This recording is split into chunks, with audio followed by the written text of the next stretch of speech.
Livro Depois da Morte. De Leon Denis, 1889. Capítulo 10. A vida imortal. O estudo do universo conduz-nos ao estudo da alma, à investigação do princípio que nos anima e dirige-nos os atos. Já o dissemos, a inteligência não pode provir da matéria. A fisiologia ensina-nos que as diferentes partes do corpo humano renovam-se em um lapso de tempo que não vai além de alguns meses. Sob a ação de duas grandes correntes vitais, produz-se em nós uma troca perpétua de moléculas. Aquelas que desaparecem do organismo são substituídas, uma a uma, por outras, provenientes da alimentação. Desde substâncias moles do cérebro até as partes mais duras da estrutura óssea, tudo em nosso ser físico está submetido a contínuas mutações. O corpo dissolve-se, numerosas vezes durante a vida, reforma-se. Entretanto, apesar dessas transformações constantes, através das modificações do corpo material, ficamos sempre a mesma pessoa.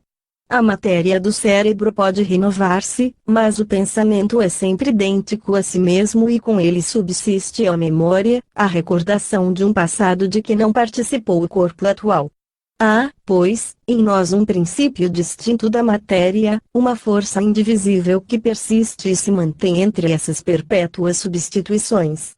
Sabemos que, por si mesma, não pode a matéria organizar-se e produzir a vida. Desprovida de unidade, ela desagrega-se e divide-se ao infinito. Em nós, ao contrário, todas as faculdades, todas as potências intelectuais e morais grupam-se em uma unidade central que as abraça, liga e esclarece, e esta unidade é a consciência, a personalidade, o eu, ou, por outra, a alma. A alma é o princípio da vida, a causa da sensação, é a força invisível, indissolúvel que rege o nosso organismo e mantém o acordo entre todas as partes do nosso ser. 79. Início da nota do redator. 79. Isto por meio de um fluido vital que lhe serve de veículo para a transmissão de suas ordens aos órgãos. Voltaremos mais adiante a esse terceiro elemento chamado perispírito, que sobrevive à morte e que acompanha a alma em suas peregrinações. Fim da nota do redator. Nada de comum tem as faculdades da alma com a matéria. A inteligência, a razão, o discernimento, a vontade, não poderiam ser confundidos com o sangue das nossas veias ou com a carne do nosso corpo. O mesmo sucede com a consciência, esse privilégio que temos para medir os nossos atos, para discernir o bem do mal. Essa linguagem íntima, que se dirige a todo homem, ao mais humilde ou ao mais elevado, essa voz cujos murmúrios podem perturbar o estrondo das maiores glórias nada tem de material. Correntes contrárias agitam-se em nós. Os apetites, os desejos ardentes chocam-se de encontro à razão e ao sentimento do dever. Ora, se mais não fôssemos do que matéria, não conheceríamos essas lutas, esses combates, e entregar-nos-íamos, sem mágoa, sem remorsos, às nossas tendências naturais. Mas, ao contrário, a nossa vontade está em conflito frequente com os nossos instintos. Por meio dela podemos escapar às influências da matéria, domá-la, transformá-la em instrumento dócil. Não se tem visto homens nascidos nas mais precárias condições vencerem todos os obstáculos, a pobreza, as enfermidades, os defeitos e chegarem à primeira classe por seus esforços enérgicos e perseverantes. Não se vê a superioridade da alma sobre o corpo afirmar-se, de maneira ainda mais positiva, no espetáculo dos grandes sacrifícios e das dedicações históricas. Ninguém ignora como os mártires do dever, da verdade revelada prematuramente, como todos aqueles que, pelo bem da humanidade, têm sido perseguidos, supliciados, levados ao patíbulo, puderam, no meio das torturas, às portas da morte, dominar a matéria e, em nome de uma grande causa, impor silêncio aos gritos da carne dilacerada. Se mais não houvesse em nós que matéria, não veríamos, quando o corpo está mergulhado no sono, o espírito continuar a viver e agir sem auxílio algum dos nossos 5 sentidos, e assim mostrar que uma atividade incessante é a condição própria da sua natureza. A lucidez magnética, a visão à distância sem o socorro dos olhos, a previsão de fatos, a penetração do pensamento são outras tantas provas evidentes da existência da alma.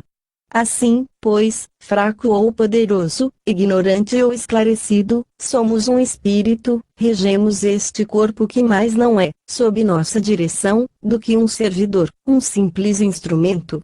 Esse espírito que somos é livre e perfectível, por conseguinte, responsável.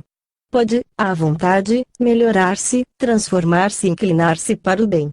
Confuso em uns, luminoso em outros, um ideal esclarece o caminho. Quanto mais elevado é esse ideal, tanto mais úteis e gloriosas são as obras que inspira.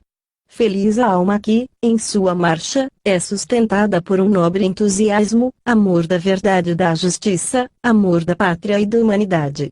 Sua ascensão será rápida, sua passagem por este mundo deixará traços profundos, sulcos de onde colherá uma messe bendita. Estabelecida a existência da alma, o problema da imortalidade impõe-se desde logo. Essa é uma questão da maior importância, porque a imortalidade é a única sanção que se oferece à lei moral, a única concepção que satisfaz as nossas ideias de justiça e responde às mais altas esperanças da humanidade. Se como entidade espiritual nos mantemos e persistimos através do perpétuo renovamento das moléculas e transformações do nosso corpo material, a desassociação e o desaparecimento final também não poderiam atingir-nos em nossa existência. Vimos que coisa alguma se aniquila no universo. Quando a química nos ensina que nenhum átomo se perde, quando a física nos demonstra que nenhuma força se dissipa, como acreditar que esta unidade prodigiosa em que se resumem todas as potências intelectuais, que este eu consciente, em que a vida se desprende das cadeias da fatalidade, possa dissolver-se e aniquilar-se? Não só a lógica e a moral, mas também os próprios fatos, como estabeleceremos adiante, fatos de ordem sensível, simultaneamente fisiológicos e psíquicos, tudo concorre, mostrando a persistência do ser consciente depois da morte, para nos provar que além do túmulo a alma se encontra qual ela própria se fez por seus atos e trabalhos, no curso da existência terrestre. Se a morte fosse a última palavra de todas as coisas, se os nossos destinos se limitassem a esta vida fugitiva, teríamos aspirações para um estado melhor, de que nada, na Terra, nada do que a matéria pode dar-nos a ideia. Teríamos essa sede de conhecer, de saber, que coisa alguma pode saciar. Se tudo cessasse no túmulo, porque essas necessidades, esses sonhos, essas tendências inexplicáveis, esse grito poderoso do ser humano, que retumba através dos séculos, essas esperanças infinitas, esses impulsos irresistíveis para o progresso e para a luz mais não seriam, pois, que atributos de uma sombra passageira, de uma agregação de moléculas apenas formadas e logo esvaídas. Que será então a vida terrestre, tão curta que, mesmo em sua maior duração, não nos permite atingir os limites da ciência, tão cheia de impotência, de amargor, de desilusão, que nela nada nos satisfaz inteiramente, onde, depois de acreditar termos conseguido o objeto de nossos desejos insaciáveis, nos deixamos arrastar para um alvo, sempre cada vez mais longínquo, mais inacessível? A persistência que temos em perseguir, apesar das decepções, um ideal que não é deste mundo, uma felicidade que nos foge sempre, é uma indicação firme de que há mais alguma coisa além da vida presente.